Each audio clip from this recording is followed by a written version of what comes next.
Hello, watu wangu, nimewahata. Let's continue with my stories. It was about, before we start, please, can you subscribe? It was about 14 years ago. One time I received a call from a guy who had been my classmate while in campus. He had gotten a job with one of the main media houses and I was still in a big name in the media industry. This is how our conversation went. Hey, how are you? I said, fine. Are you in Nairobi? I said, yes. What's up? Do you still have notes? Blah, blah, blah. I know you must have them. I said, yes, I still have them in my notes. Can we meet in town this evening? Please bring them with you. I needed them. I will buy ice cream. I will get you anything you want to eat. You know I was idle and jobless, so I jumped onto others without even thinking twice. I just needed a break from the house. That evening I got to town around 5 p.m. and called him. He asked me to meet him in Savannah Coffee Lodge near Barclays Bank. I was there with less than 20 minutes and found him sitting at the table next to the door. He ushered me in and asked me to order what I want. I put the notes on the table and ordered for some fresh juice, then started sipping as we caught up. He then excused himself after like 30 minutes and told me to wait for him. He promised to be back in 5 minutes but asked me to order anything I want in case I finish the juice before he come back. My people, I waited for almost 1.5 hours. Did not order any other thing after my juice. At some point, I wanted to leave the place and go back home, but I stayed put after realizing that what I was happening, poverty, and I wasn't enough to pay my juice. So I hung my notes and sat back ready for anything.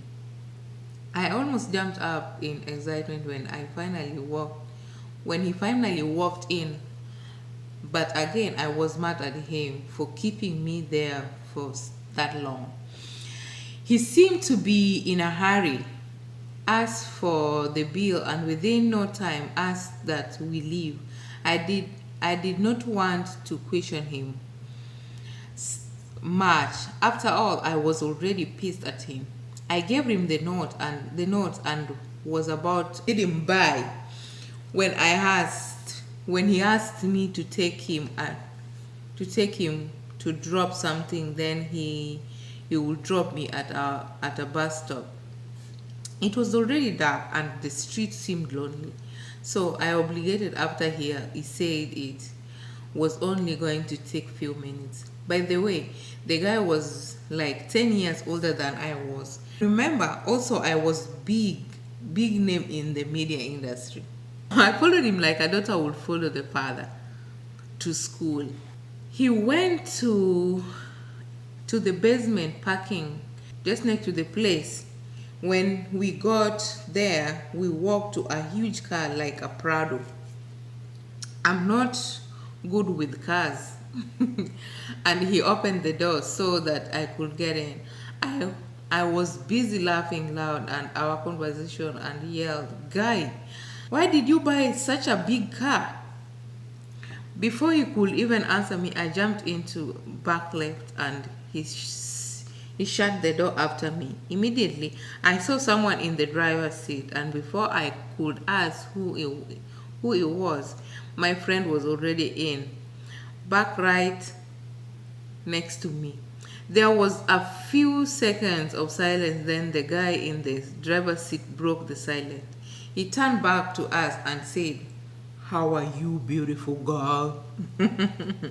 I looked at him. The face was familiar. and I was trying to figure out where I saw him. I was looking at him blankly.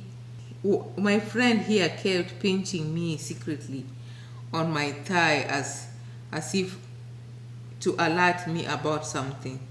The friend then broke the silence. Like, Waheshimiwa, meet Millie. Then I quickly remember where I saw this face. On TV, of course. He was a respected person. I almost peed on myself. And I answered him, I am fine, thank you. Then he stated, I saw you in some group photo and you were with the so and so, my friend. So I asked him if I could get to meet you here, and here we are. Where do we live? Where do you live? I told him, in Embakasi. Your house? No, I live with my sister. Do you want your own house like so and so? He mentioned another lady's celebrity. Mumbling, almost crying as I side-eyed my friend, who was still secretly pinching me to behave. I want to go home. I have a curfew. How old are you? I answered, 23.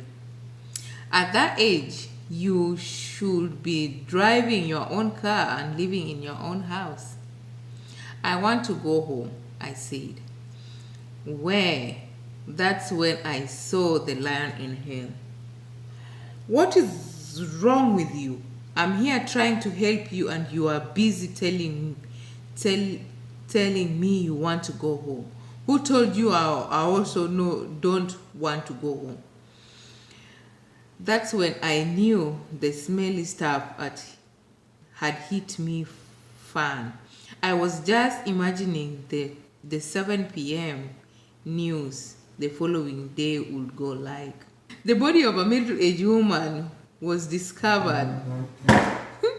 I decided to be a good girl, just to escape a trap that was laid before me. Me smiling, I was in a curfew, but it doesn't matter. Can we go have some coffee? I was busy in inviting people for coffee, yet I couldn't even pay for my own juice. All I wanted was a straight to get out of that basement. Basements are a good recipe for murder in movies. Now you are talking. It's a bit late right now, but we can meet tomorrow, right? I said, sure. I need to go rush and do 1, 2, 3 before flying to this and this, but the burial of so and so, ma'am, Waheshimiwa said. I will fly back immediately after the burial and we can hook up. I told him, a deal.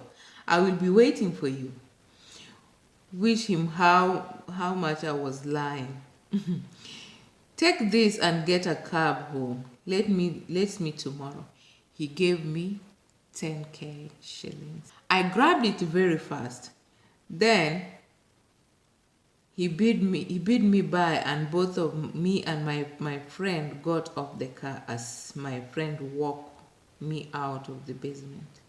The moment we stepped out of the car, I started giving my friend a piece of my mind. Yani, you looked around the whole of this Nairobi and you only saw that it's me you can bring to death trap. You are wicked. Told me, Millie, relax. Do you know how I was paid to bring you? I told him, I don't care. You just want me dead. We got to the exit and I dashed out with my notes without looking back. My heart was pounding fast, really fast. I did not even take a cab home. I thought they would follow the cab. I took a matatu and immediately I got home, I ran around our block just to confuse anyone who could be following you. The next day at around 4, I had left the house the whole day. My phone rang and it was a new number. I picked it up. Hello, I said hello. The caller, hello. I'm down here waiting to drop you to Karen as requested by Waheshimiwa. He is waiting there. My feet grew weak.